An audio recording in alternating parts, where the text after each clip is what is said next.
Olá, meus irmãos, graça e paz, família, sejam todos bem-vindos. Graça e paz, graça eterna. Vamos crescer na graça e no conhecimento, e este é o tema do nosso estudo. Você nasceu de novo? Qual o conceito de nascer de novo? Talvez, assim como eu já passei por isso, você também, por certo, já deve ter passado, onde pregaram para você que você tinha que nascer de novo. E como falaram isso para você? Falaram para você que você tinha que aceitar Jesus, se batizar nas águas e, entre aspas, fazer morrer aquela velha natureza, e quando você levantar das águas, você levantar como uma nova criatura. Então este é o nascer de novo da tradição religiosa. Ou seja, nascer de novo, eles entendem que é você aceitar Jesus e fazer parte de uma comunidade religiosa, de uma instituição religiosa. Mas é este o conceito de nascer de novo? Então por isso essa pergunta. Você nasceu de novo? Você entendeu o conceito de nascer de novo, nascer novamente? Essa pergunta, naturalmente, entre os irmãos que já conhecem a mensagem da graça, não é nenhuma novidade, não causa nenhum tipo de espanto, mas por certo, aqueles irmãos que ainda vivem debaixo do tradicionalismo, esses irmãos têm um pouco de dificuldade para entender isso. E a dificuldade é gerada não por causa da pregação da palavra, pelo contrário, a dificuldade é gerada por causa da interpretação deturpada dos pregadores, né, dos seus tutores, que lhe instruíram totalmente fora do seu sentido, né, totalmente fora do seu contexto. Em João capítulo 3, tem uma história bem interessante, e é nessa história que muitos pregadores se baseiam para pregar sobre o novo nascimento. Em João capítulo 3, no versículo... Capítulo 3 de João, no versículo 1º, né? No versículo 1º em diante, eu vou ler, diz assim: Havia entre os fariseus um homem chamado Nicodemos, príncipe dos judeus. A primeira coisa que me chama a atenção aqui é que o Nicodemos, ele estava entre os fariseus, mas ele não era um fariseu. Ou seja, ele não era um fariseu hipócrita, tá? Ele estava entre os fariseus, mas ele não se encaixava, ele não se enquadrava naquele perfil de Mateus 23, quando Jesus fala fariseus hipócritas. Onde Jesus ali, ai de vós, fariseus hipócritas.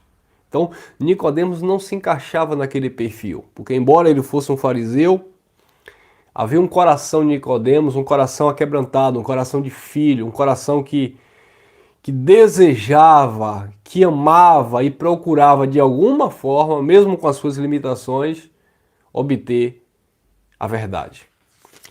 Então havia entre os fariseus um homem chamado Nicodemos, príncipe dos judeus. Então era um homem que tinha um cargo, né, uma posição privilegiada entre os judeus.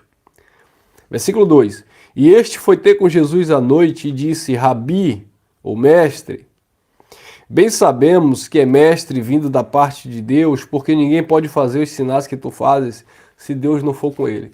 Havia em Nicodemos também a humildade de reconhecer na pessoa de Cristo a autoridade de Deus, coisa que os fariseus não reconheciam. Então, nós vemos aqui algumas características na vida de Nicodemos. Versículo 3, quando ele fala aquilo, parece que de alguma forma, não sei, por certo ele não pensou nisso, porque ele não era um hipócrita, mas se alguém recebe um elogio desse, imagine um pregador famoso aí, e você chega para esse pregador famoso e diz assim: rapaz, você é um homem usado por Deus. Esses sinais, a forma que você prega, a unção que você prega, isso só pode vir de Deus. Você é um caminhão carregado de autoridade, você é uma autarquia, você é uma bomba relógio no meio pentecostal, você é um destruidor de demônios. Então imagine que estes elogios na vida de um pregador, né, ele começa a se inchar. Sim, sim, verdade, eu sou muito ungido, eu sou muito usado por Deus, eu sou muito poderoso, né? Mas isso não impressionava Jesus. Então Nicodemos chegou e disse: mestre, tu és vindo de Deus, ninguém opera o que tu operas se Deus não for contigo. Então, se é outro pregador, se é outra pessoa, já iria logo, ah, sim, por que não? Verdade. Jesus não. Jesus não se comoveu com aquele elogio, porque simplesmente ele estava falando aquilo que Jesus era verdade. Então Jesus disse, no versículo 3, Jesus respondeu e disse: na verdade, te digo que aquele que não nascer de novo, ou novamente, não pode ver o reino de Deus. 4. Então disse Nicodemos: como pode um homem nascer sendo velho? Pode porventura tornar a entrar no ventre da sua mãe e nascer novamente? Então observe, né, todo esse contexto, esse diálogo. Primeiro, Nicodemos, ele estava entre os fariseus, mas ele não era um hipócrita. Ele era um homem verdadeiro. Segundo, teve humildade para reconhecer que de fato Cristo era usado por Deus. Terceiro, Nicodemos não compreendia nada de nada das coisas espirituais. Nicodemos era mais um religioso, príncipe dos judeus, que só via e só entendia as coisas dentro da sua visão religiosa. Quando Jesus disse você tem que nascer de novo, ele disse: como um homem velho pode nascer de novo? Vai voltar para o ventre da mamãe e nascer? Mas que pergunta de Nicodemos para um homem que era um príncipe dos judeus, um mestre na sinagoga, um homem que conhecia a Torá, que conhecia a lei de Moisés, que conhecia os mandamentos. Assim estão muitos cristãos hoje, muitos filhos de Deus. 30, 40 anos de teologia, pastores, doutores em divindades, pseudos apóstolos, mestres, profetas, como eles gostam de ser chamados, mas não conhece absolutamente de nada das coisas espirituais, e assim como Nicodemos, eles não compreendem. Nicodemos era esse homem. Como eu vou nascer de novo? Como assim? Como isso é possível? E por que eu afirmo que esses homens estão como Nicodemos, que não conhecem?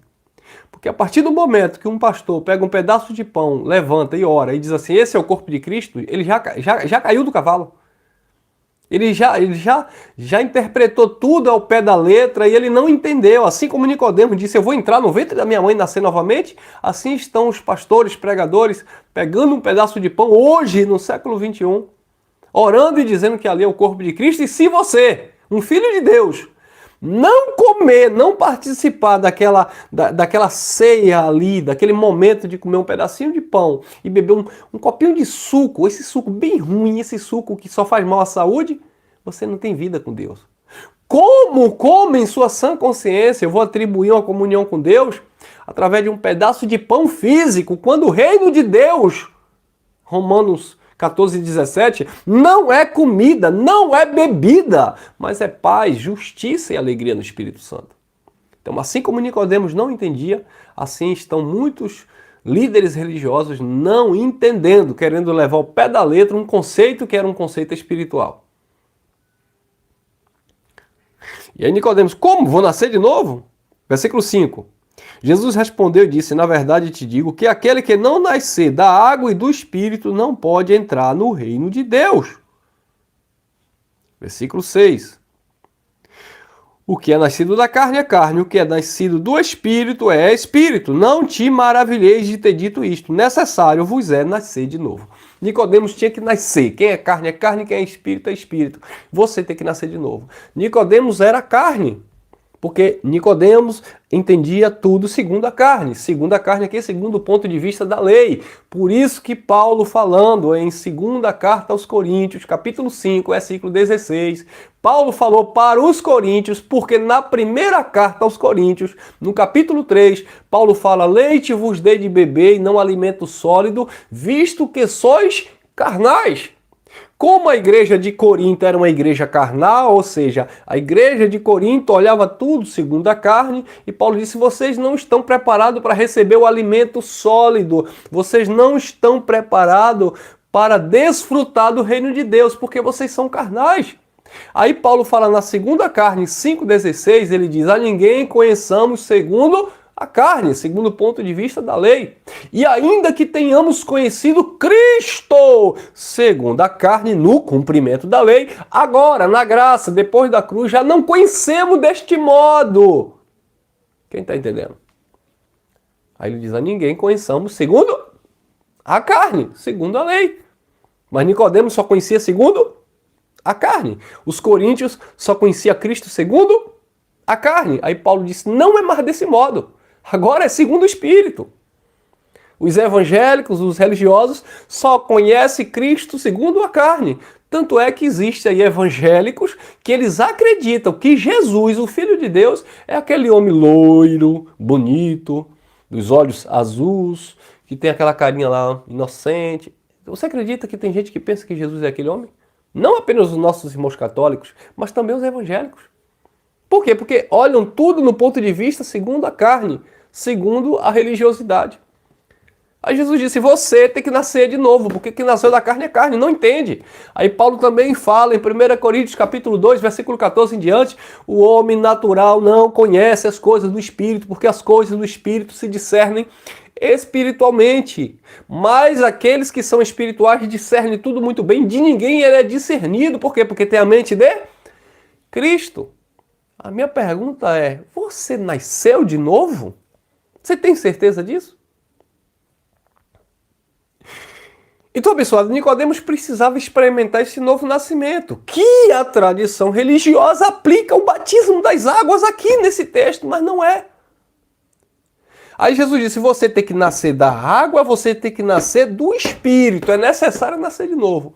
Aí o pastor disse: pronto, meu irmão Elcio, você agora tem que aceitar Jesus e nascer da água. Pum! Vem na piscina, levanta, pum! Você nasceu da água. E agora, pastor, do Espírito agora a gente vai invocar o Espírito Santo sobre a sua vida. Receba, receba, dê glória, dê glória, dê glória. E o irmão Elcio começa a dar glória e a língua embola, daqui a pouco o irmão Elcio está... Pronto, recebeu o Espírito. E agora, pastor, o que aconteceu? Agora, irmão Elcio, você foi batizado nas águas, você nasceu das águas. Você foi batizado no Espírito, falou em outra língua, você agora nasceu do Espírito, agora você está perfeito. E aí fica o irmão Elcio: perfeito? Como assim? Só porque eu dei um mergulho na água e porque eu embolei a língua? Tem alguma coisa errada, tem alguma coisa que não se encaixa. Então esse é o nascimento que passaram para mim e por certo passaram para você. Mas não é esse o sentido. Porque a própria Bíblia e o próprio Jesus vai discorrer acerca desse nascimento da água e do Espírito. Eu vou citar aqui alguns versículos para vocês entenderem. João, capítulo 13, Jesus está ali na ceia, né, no jantar, ou seja, na Páscoa com os judeus. Jesus pega uma toalha, se enrola e vai lavar os pés dos discípulos. Pedro se opõe e disse: não, Senhor, o Senhor não pode me lavar. O Senhor não pode lavar os meus pés. Aí Jesus disse: se eu não te lavar, tu não tem parte comigo. A igreja tradicional, o sistema religioso, tanto católico como protestante, existem atos proféticos do lavar dos pés. Eu já fiz parte de uma denominação que fazia isso. Para quê? Não, porque Jesus lavou os pés dos discípulos. Sim! Eles levam o pé da letra. Jesus ali está mostrando um conceito de humildade. Eu sendo filho do homem, eu sendo mestre de vocês, senhor de vocês, eu estou fazendo isso. Ou seja, eu estou ensinando a vocês a fazerem isso pelo próximo. Não é para vocês se colocarem, ou pastores, ou líderes religiosos, não é para vocês se colocarem como superiores a ninguém, não é para vocês dizerem que vocês são autoridade, que vocês mandam porque vocês são pastores, não! Porque Cristo, ele pegou a bacia e lavou os pés dos discípulos, se colocando como um exemplo de alguém que era Senhor e Mestre, mas estava ali para servir, não para ser servido. Jesus estava dizendo, é isso que eu quero que vocês venham fazer. Não vocês pegarem e repetirem um ato simbólico e dizendo que porque Jesus lavou o pé, eu também vou lavar os pés. Vocês podem até com hipocrisia de vocês, como já fizeram comigo e como já fiz com outro, pegar o pé lá do irmão e lavar e tirar um pouquinho do chulé. Mas na verdade o coração está lá cheio de egoísmo, está lá cheio de orgulho, de prepotência e soberba. Porque não é uma verdade, não é uma humildade sincera, é um fingimento religioso. E aí Pedro disse, não, mas eu não vou deixar o Senhor me lavar. Aí Jesus disse, se eu não te lavar, tu não tem parte comigo. Aí Pedro disse, então me lava logo todo, eu quero ser totalmente lavado. Lembra? Você tem que nascer da água, disse Jesus a Nicodemos. Aí Jesus fala, olha, vós já estáis limpo pela palavra que eu vos tenho falado. João capítulo 15, versículo 3. Então, a água que lavava, na verdade, não era aquela simbologia da bacia que Jesus lavou os pés. Não é para ser feito aquilo. A água verdadeiramente que lavava, a água que Nicodemos tinha que nascer, era a água da palavra, era o conhecimento, a instrução da nova aliança. Nicodemos tinha que nascer de novo, senão ele não ia experimentar o reino de Deus nunca. Porque quem é carne, quem é espírito é espírito. E o nascer do Espírito, irmão Elcio, já que o nascer da água é o nascer da palavra, como disse Paulo em Efésios capítulo 5, versículo 26 e 27.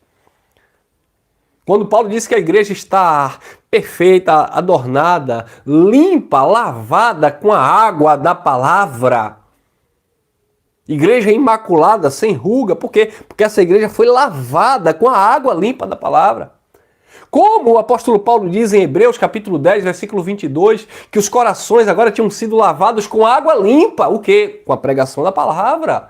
A palavra de Deus, o evangelho da graça de Deus lava o nosso coração, a nossa mente. Todo filho de Deus que ama a sua palavra, ele é lavado, descontaminado de toda sujeira, de toda impureza. Simbolicamente falando, no judaísmo, na lei de Moisés, todo animal, antes de ser sacrificado, tinha que ser lavado. Os homens também ali era purificado por meio de águas, pelas lavagens, as oblações. O batismo de João Batista era também essa simbologia de lavar, para preparar alguém limpo para a chegada do Cristo. Jesus, cumprindo a lei, como o Cordeiro de Deus que iria para a cruz, tinha que também, entre aspas, ser lavado. Ou seja, a purificação por meio das águas no batismo era um apontamento mostrando daquilo que Cristo iria fazer por meio da sua palavra no interior de cada um. Porque a lavagem verdadeira é das entranhas. A lavagem verdadeira acontece no nosso interior. A lavagem verdadeira acontece quando você recebe esta palavra na tua mente. Jesus disse para a mulher samaritana em João 4, eu tenho uma água para te dar e se você beber dessa água, nunca mais você terá sede, porque esta água vai jorrar das suas entranhas, do teu interior. E aí a mulher disse, então me dê desta água, pelo amor de Jeová, para que eu não venha voltar mais aqui e beber dessa água suja. A água suja é a religiosidade, onde as pessoas estão bebendo aí e não estão entendendo nada. Nicodemos tinha que nascer dessa palavra. E nascer do Espírito. Jesus falou em Atos, capítulo 1, versículo 5. Vocês foram batizados na água, logo depois vocês serão agora batizados com o Espírito Santo. Quer dizer, nascer do Espírito é nascer com a consciência, ou seja, ter a mente renovada agora dentro de um pacto que é de superior naquele tempo e de melhores promessas. Diga-se de passagem, nós já estamos vivendo aquilo que era promessa para aquele povo. Nós não estamos esperando nenhuma promessa de Deus se cumprir, porque todas quanto foram as promessas de Deus, elas já têm o sim e o amém na nossa vida. Então, nascer da água, como disse Jesus em Nicodemos, e nascer do Espírito, era nascer no entendimento, era nascer mediante o conhecimento da palavra, e o conhecimento da palavra, que é o nascer da água, ela traz uma renovação no teu espírito, na tua mente, no teu coração. E esta renovação na tua mente caracteriza o nascer do Espírito. Por isso que Paulo falou aos Romanos, capítulo 12, rogo-vos, pois, irmãos, pela compaixão de Deus, que apresentei os vossos corpos como sacrifício vivo, santo e agradável ao Senhor. Este é o vosso culto racional, e não vos conformeis com este século, mas transformai-vos pela renovação da vossa mente. Nascer do Espírito. Para quê? Para que experimenteis qual seja a boa, perfeita e agradável vontade de Deus. Amém, meus amados? Olha o que é nascer do Espírito, disse Paulo também. Esse é o contexto de nascer de novo, nascer da água, nascer do Espírito. Não é nascer na religião, não é ser batizado nas águas. Não, não é isso. É ter o conhecimento da palavra de Deus e, naturalmente, esse conhecimento transformar a tua vida. Olha lá, Efésios, capítulo 4. Eu vou ler aqui alguns versículos, versículo 20 em diante. Mas vós não aprendestes assim a Cristo, se é que ouvistes e nele fostes ensinados, como está a verdade em Jesus Cristo, que quanto ao trato do velho homem, quanto ao trato do passado, vos despis do velho homem, que se corrompe com as suas concupiscências do engano. Versículo 23. E vos renoveis no espírito da vossa mente. Versículo 24. E vos revistais do novo homem, que segundo Deus é criado em verdadeira justiça e santidade. Isso é nascer do Espírito. Mente transformada, se despir de todo o velho homem, de todo o seu eu, de todo o seu ego, de toda a prática no contexto legalista, judaizante, e andar agora em novidade de vida como uma nova criatura. Se posicionar dentro de uma aliança espiritual que santificou, anulou o velho homem e resplandeceu a glória do Cristo ressuscitado. Essa é a nova criatura. Tiago, olha o que disse lá Tiago, capítulo 1 de Tiago, é isso? Deixa eu ver se é isso mesmo. Esse é o conceito de nascer de novo. Tiago, capítulo 1. Tiago, capítulo 1, versículo 18. Segundo a sua vontade, ele nos gerou pela palavra da verdade, para que fôssemos como primícias da sua criação. Gerou pela palavra da verdade. Gerou pela palavra da verdade. Nicodemos precisava nascer. Gerar é nascer. Nicodemos precisava ser gerado novamente. Aí ele disse, como eu vou ser gerado novamente? Eu vou voltar para o ventre da minha mãe e ser gerado novamente? Nascer de novo? Jesus disse, não. Não é assim, Nicodemos. Quem é carne é carne. Você precisa ser gerado novamente, você precisa nascer novamente da água e do Espírito, porque só nascendo da água, o conhecimento da palavra, a sã doutrina, e do Espírito, tendo entendido o conceito pactual, é que você vai viver agora como uma nova criatura. E esta nova criatura, nesta condição, aí sim, Romanos 8, não há condenação para aqueles que estão em Cristo Jesus. Como esta nova criatura, aí sim, 2 Coríntios, capítulo, 2 Coríntios, deixa eu processar aqui, 2 Coríntios, capítulo 5, versículo 17. Aquele que está em Cristo, nova criatura, as coisas velhas se passaram, eis que tudo se fez novo. Você nasceu de novo. Esse é o conceito de nascer de novo. Volta a minha pergunta aqui. Você nasceu de novo? E o que é viver como uma nova criatura? Então, abençoados, olha o equívoco que a tradição religiosa traz na mente das pessoas. Olha a perturbação. E aí fica um monte de pessoas, filhos de Deus, achando que nascer de novo é simplesmente um ato de serem batizados nas águas e aí viver as suas vidas sacrificando no altar, no pseudo-altar, indo a templo, se sujeitando a debaixo de lideranças carnais, malignas, maliciosas. Não estou generalizando, tá? Não estou generalizando, claro que não.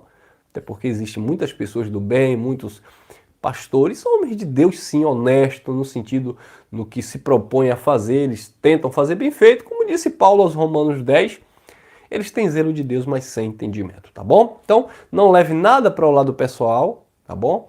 Mas entenda, até porque eu não levo nada para o lado pessoal, que tem gente que cai matando aí, me chamando de filho do capeta, de desviado, desigrejado, de seita, de herege, disso aqui, eu vou levar para o lado pessoal?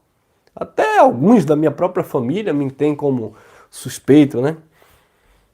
De ser um enganador, etc. Eu vou levar para o lado pessoal? Não levo de jeito nenhum, porque eu sei que é a falta de entendimento. Eles não têm. Tem zelo de Deus, mas não tem entendimento. Então, como disse ali Estevão, como quando estava sendo apedrejado, e assim somos nós que pregamos a graça, você está sendo apedrejado, você sabia, irmão? Você sabia, irmã? Você está sendo apedrejado, você está sendo caluniado, difamado, mentiroso, saiu da igreja, é desviado, não tem Deus, não tem pastor, não congrega, ele diz que é templo do Espírito, BBB, babá. Então você está sendo apedrejado o tempo todo pela tradição religiosa. O que é que você tem que fazer? Como Estevão, pai, perdoa. Eles não sabem o que fazem. Estevão, naquele momento de apedrejamento, olhou para o céu e disse, Senhor, perdoa. Eles não sabem o que fazem. Mas quando aqueles que o apedrejaram olhou para Estevão, quando aqueles que o apedrejaram olhou para Estevão, o que foi que viu em Estevão? Uma cara serena, um rosto sereno de um ser angelical, uma pessoa pura, uma pessoa sem maldade. Assim tem que ser na vida daqueles que se propõem a ministrar o Evangelho da Graça e vivam o Evangelho da Graça. Mesmo você sendo caluniado, difamado, mesmo você sendo criticado, zombado, as pessoas precisam olhar para você e ver você como um anjo revestido de carne, sem maldade, sem malícia, sem querer pagar mal por mal, pelo contrário, vencendo o mal com o seu bem, porque é assim que a gente vai manifestar a glória de Deus. Não tentando provar nada para ninguém e chamando para briga e dizendo que a outra pessoa é que é errado e que você que é o correto. Não, só se posicione na verdade, fala a verdade, e ainda que te critiquem, vão ter que te engolir, os verdadeiros, os sinceros, que você sim, mesmo não praticando a religiosidade que eles estão praticando, porque eles nasceram da carne, do entendimento religioso, mas eles verão a glória de Deus naqueles que nasceram da água, da palavra e do Espírito, com entendimento, com a mente renovada. Amém? Graça e paz, graça eterna. Espero vocês logo mais, permitindo Papai do Céu. Fui.